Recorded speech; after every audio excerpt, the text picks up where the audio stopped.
Live from WFSB, Connecticut's #1 local news. This is Channel 3 Eyewitness News this morning.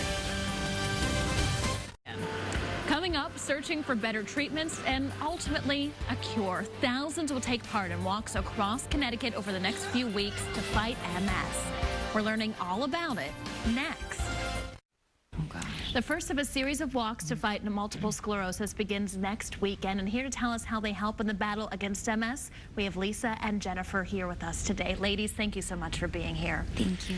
Thank you for having us. So it's always so wonderful to see so many people out in these walks across Absolutely. Connecticut. Yes. First of all, Lisa, can you tell us why it's so important to see so many people out there? Thank you very much. It is so important because MS is a very confusing and difficult disease. People don't necessarily understand that it's a disease that affects so many people, over 6,000 people in Connecticut and 2.5 million worldwide.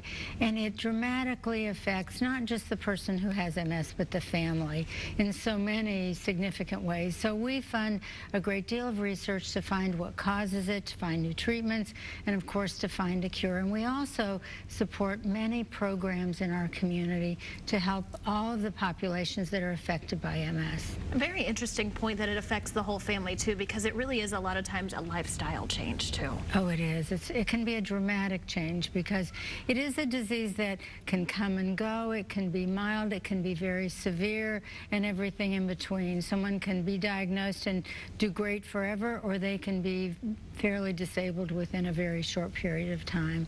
So it's important that we continue the research, and through the research that we've done the last 20 years, there have been new treatments that have evolved. There were no treatments about 20 years ago.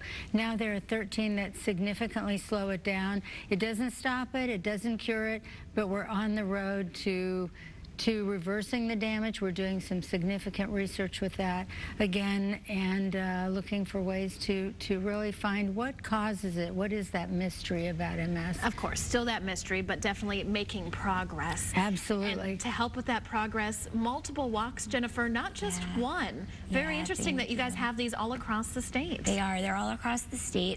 Our team, specifically Team Jenga, was started when I was diagnosed with MS in October of 2012. And to date, we've been very fortunate to raise close to $50,000 as a team, just our team. Goodness. So we walk at Rentschler Field in East Hartford. There's some photos there. It's just a fantastic day. It's become like a holiday for my family, a big celebration, stuff for the kids, live music, face painting, a great meal that we can all have together, and it's a wonderful, wonderful day. And for somebody with MS, it's a very humbling and overwhelming day to know that that many people financially and emotionally stand behind those of us in the state that have this disease and are in it with us to find a cure. It's just an overwhelming experience on that day to see that many people. Does it give you hope to know that they have made that much progress in the past 20 years, Jennifer? It absolutely gives me so much hope, and you know, I feel sad for people that have progressed so far. I feel, again, very lucky to know that where I'm at with this disease, that there is